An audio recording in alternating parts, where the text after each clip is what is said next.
रतनगढ़।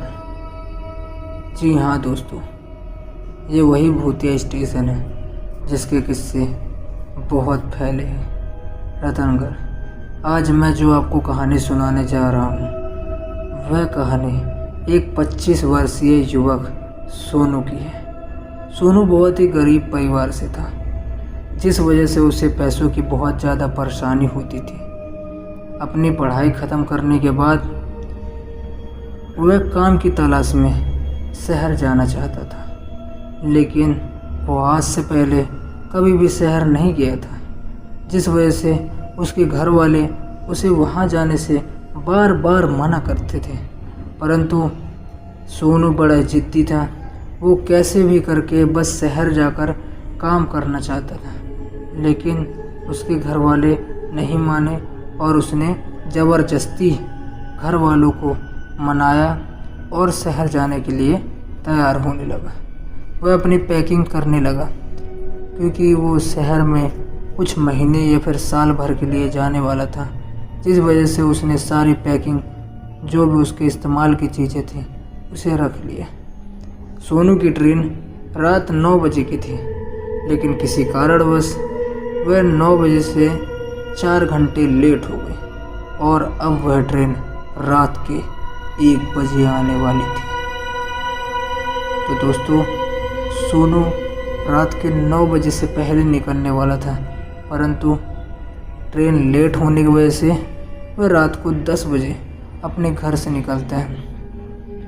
दोस्तों, रात ज़्यादा हो जाने की वजह से कोई भी साधन नहीं मिल रहा था, जिस वजह से सोनू स्टेशन के लिए पैदल ही निकल जाता है।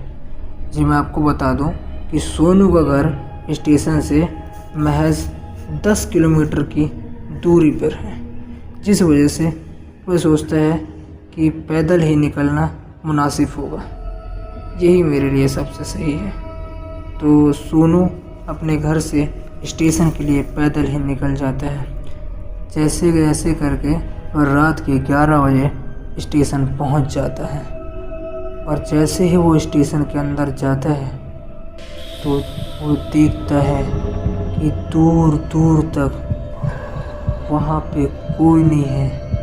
पूरा स्टेशन, मैं आपको बता दूँ दोस्तों, पूरा स्टेशन सुनसान वीरान था। दूर दूर तक कोई भी यात्री दिखाई नहीं दे रहा था।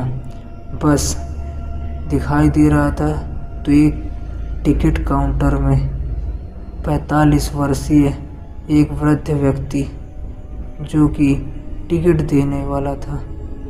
सोनू उसके पास गया और उससे जाकर पूछने लगा, अरे काका, एक अहमदाबाद की टिकट देना। हाँ बेटा। सोनू ने टिकट ली और आश्चर्यजनक तरीके से उसी बूढ़े आदमी से पूछने लगा, काका ये स्टेशन इतना खाली क्यों रहता है? आज यहाँ पे कोई नहीं है, क्यों, क्या बात है?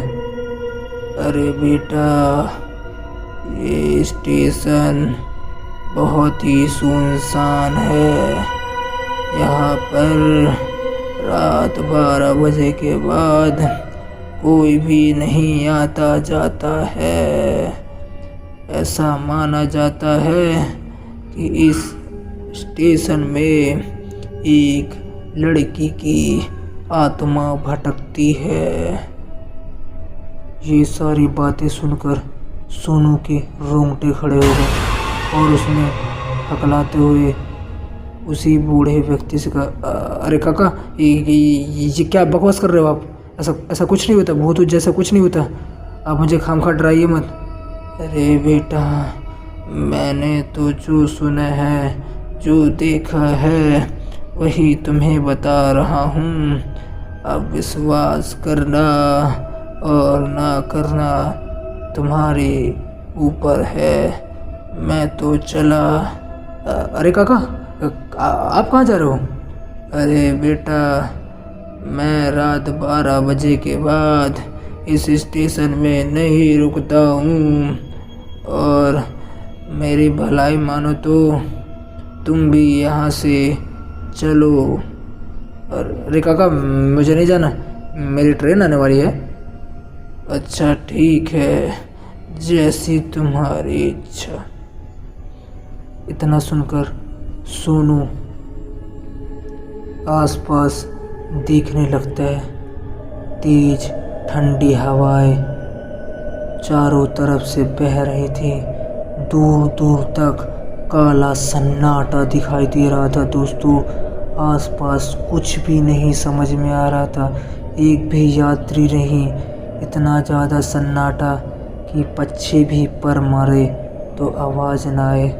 दोस्तों, मैं आपको बता दूं कि सोनू बहुत ही ज़्यादा डरा हुआ था, लेकिन रात के 11:15 बज चुके थे और अब उसे थोड़ा सा नींद आ रही थी। इसलिए वो स्टेशन पे बैठक स्थल पे जाकर आराम से बैठ गया और उसे पता ही नहीं चला दोस्तों कि उसकी नींद लग चुकी थी। जैसे ही जैसे वो गहराई में जा रहा था, जैसे ही जैसे उसे नींद और ज़्यादा गहरी आती जा रही थी कि अचानक से उसे ऐसा लगा कि उसके कंधे पे किसी ने हाथ रखा। सोनू तुरंत पलट के, अरे कौन है वहाँ पे? लेकिन जब सोनू पीछे पलट के देखता है तो ऐसा कोई भी व्यक्ति वहाँ पे नहीं था दोस्तों। पूरा स्टेशन सुनसान था।